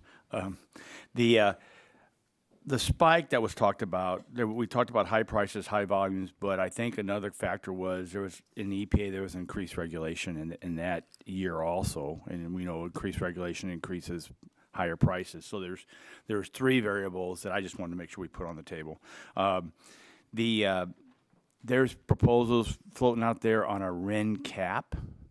What would that do to this market? Anyone want to address that? It would cause Senator Chuck Grassley to explode. And Congressman Loebsack as well. Yeah. But also, it would just end the market functionality that Professor Lade had talked about, and it would certainly impair the ability of RINs to do some of the functioning that they've been talked about doing in terms of stimulating production and having the marketplace respond to the volumetric requirements that the EPA would put out each year. If it just was capped at 5%, wouldn't matter. If it wouldn't matter whether the EPA asked for more or less, Right. you wouldn't have any function. Dr. Lade? So I would Quickly. quickly. I would push back a little bit on that. It depends critically what the RIN price cap is, because that then determines how much of a discount you can give to biofuels and how much of an incentive you can give to biofuel consumption. So if a RIN price cap is 10 cents, then absolutely no one's going to use E85 or E15, most likely given market prices. All right. However, if a RIN price cap is set 60 cents to $1, all else being held equal in this regulation, that could serve a very stabilizing role, because what we've seen is that EPA has responded to high RIN prices by adjusting mandates, and that's led to a lot of this volatility. If instead EPA said, no, we will cap RIN prices at this level, and you can come to us to buy paper credits after RINs on the private market have reached above this level, they no longer need to use that option to adjust RIN prices through mandates, which has led to a lot of volatility. So Thank you. Let me go because I've got 2 minutes or a minute and a half. I got 3 questions. Mr. Iacobucci, engines. You talked about engines, and that's part of your world. What is the most efficient engine as far as a octane? Do you know? So, I mean, there's a lot of discussion about this right now. To get your question, if one were to increase the compression of engines, you could squeeze out more efficiency from that engine. What would be a RON? There's a lot of discussion for that, but certainly a higher octane number fuel would allow for greater efficiency if you tuned the engine to do so. I mean, if you just put higher octane fuel in the Right. No, we're talking about, part of our debate, and Mr. Flores with me, is you get your best engine engineers, you get your best petrochemical engineers, and you create the more efficient engine for a next generation vehicles. I think that's kind of what we would like. But there's a trade-off between the energy content. For example, ethanol has a lower energy content, so even if you're burning it more efficiently, you may be getting fewer miles per gallon versus the cost of the engine. I'm not sure. Yeah, you're the smart guy, but that's not what we're being told with the engineers and the engineering of a high compression, high octane engine. Let me ask also. I wanted to address. In my 7 seconds remaining, there has been also a proposal out there that talks about a D8 RIN, which would be above the blend wall. Anyone hear that, and what's your thoughts on that? Mr. Nisnik? Yes, I investigated that for a company asked me to research the concept, and it would change the current shape of the RFS, but it would overcome one of the internal hurdles of the RFS, blocking expanded ethanol usage. So if you, right now, I confused the group before talking about how the RIN from ethanol right now is essentially capped at the price of the next category up RIN because of the replaceability. If you took it out from underneath that umbrella and that cap and gave it its own category, the RIN's price mechanism has proven very efficient in other categories at forcing those fuels into the marketplace. So if you wanted to provide an opportunity specifically for one type of fuel, and you made a new RIN category just for that type of fuel and put a mandate on it, I am convinced that based on market history, you could get the amount blended you wished. My time's way expired. I appreciate my colleagues. The chair recognizes the gentleman from Texas, Mr. Flores, for 5 minutes. I'm assuming the ranking member doesn't.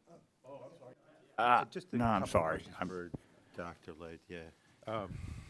Dr. Lade, in your written testimony, you state that volatility isn't always caused by speculators, and that volatility in a market can attract speculators, presumably because all the fluctuations present present opportunities for profit. You also indicate that EPA's management of the program, including delays in setting RVOs, are sources of volatility in the RIN market. Is that accurate? Is that correct? Okay. What about the changing headlines following the efforts of the White House, several senators, and some RFS stakeholder discussions about reforming the RFS? Would those headlines have any effect on RIN prices?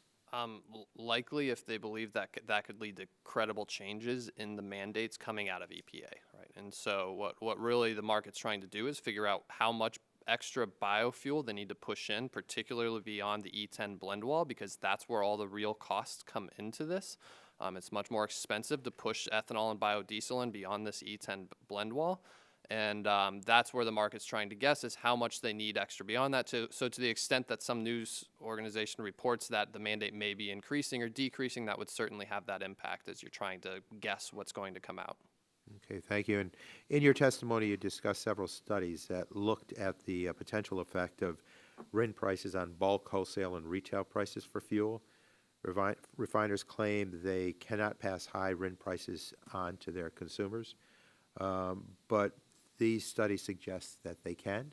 Correct. The discussions in your written testimony seems to conclude they often can, but it isn't a certainty. Would you please explain the potential reasons why a refiner might not be able to pass on high RIN costs?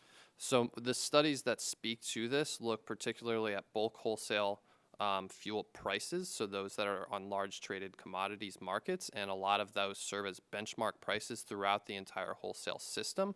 However, there could certainly be differences in, say, at blending stations and wholesalers when you're blending in Illinois, Iowa, New York, etc. And so there are certainly studies beginning to look at RIN pass-through to those to see if the same thing that you see on these larger tradable markets are really translating down to the markets that refiners may be selling into. And so far, it's still inconclusive on that. However, so far the academic literature has continued to find these prices being reflected in wholesale prices. Okay, thank you. With that, I yield back. Thank you. Gentleman yields back his time. Chair, now we're going to recognize the gentleman from Texas, Mr. Flores, for 5 minutes. Okay. Thank you, Mr. Chairman, and thank you for the second round of questions.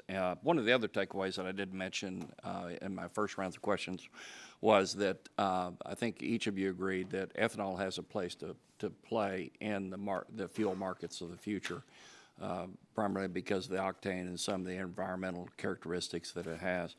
And that's the reason that Mr. Shimkus, Mr. Welch, and I are working on legislation that doesn't adversely impact the ethanol markets.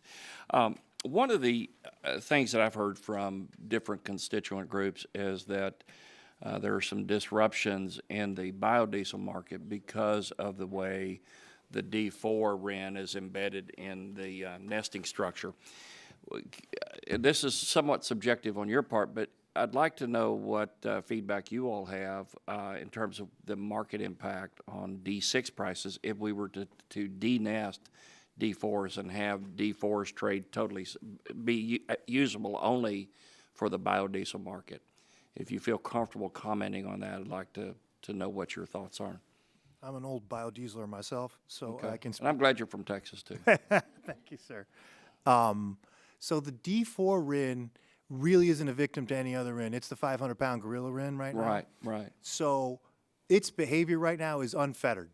And the historical record shows that it does a really great job. In fact, if there's one RIN that's working in the RFS, it's the D4 RIN. Right. So when it goes up just a little bit, the market signals blend more and producers produce more, and it works great.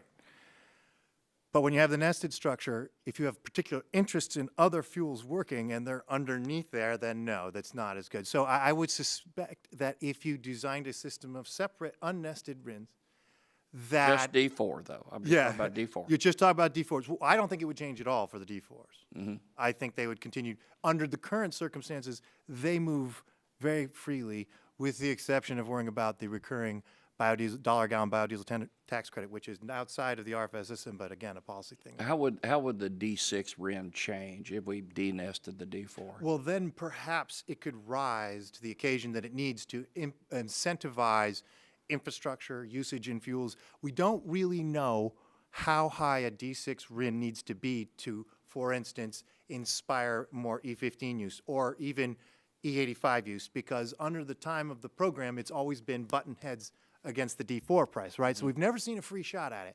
I've done research, for instance, on E85 usage, which has a lot of ethanol in it.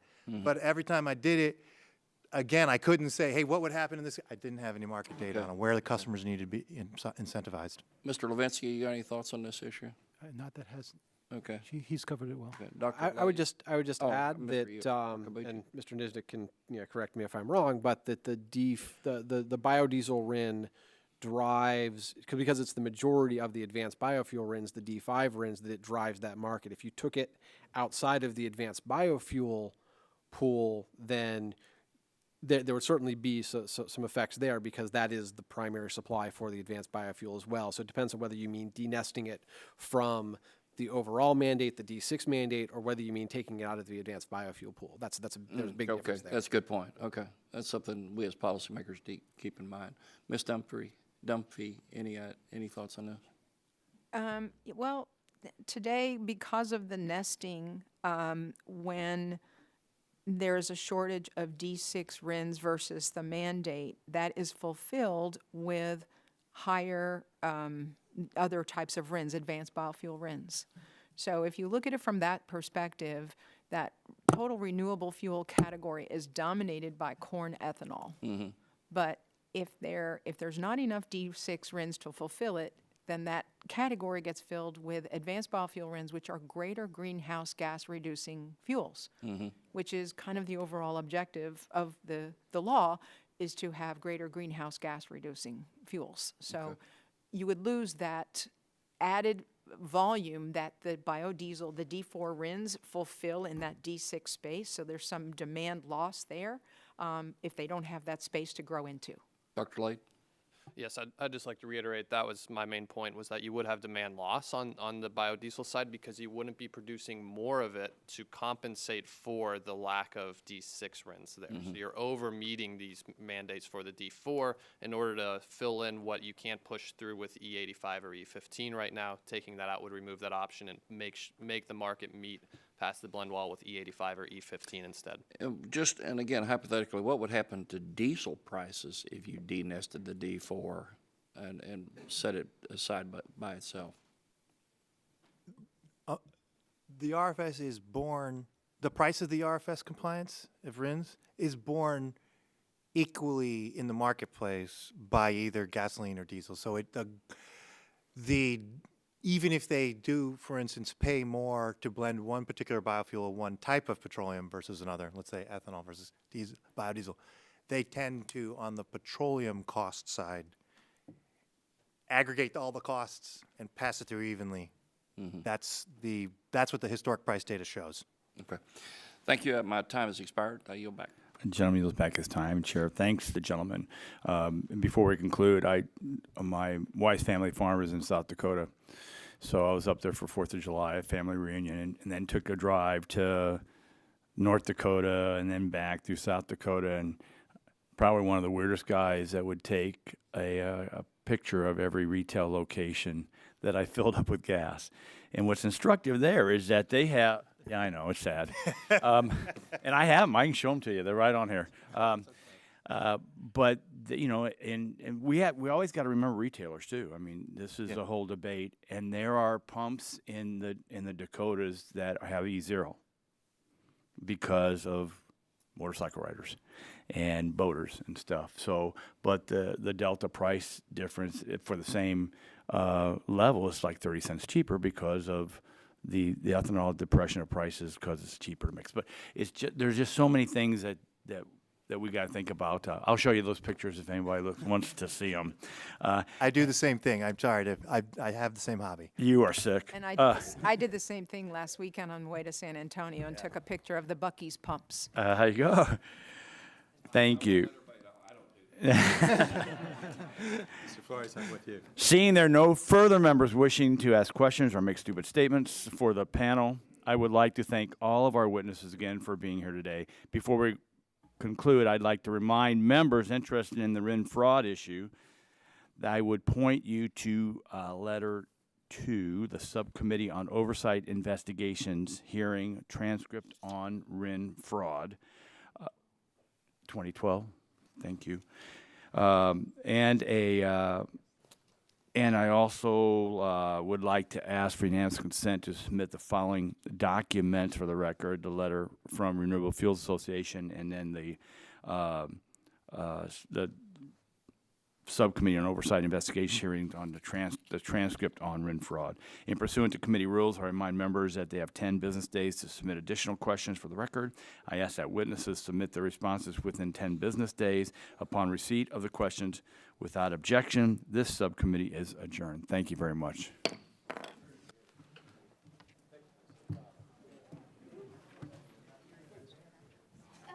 It's always a goal. Really.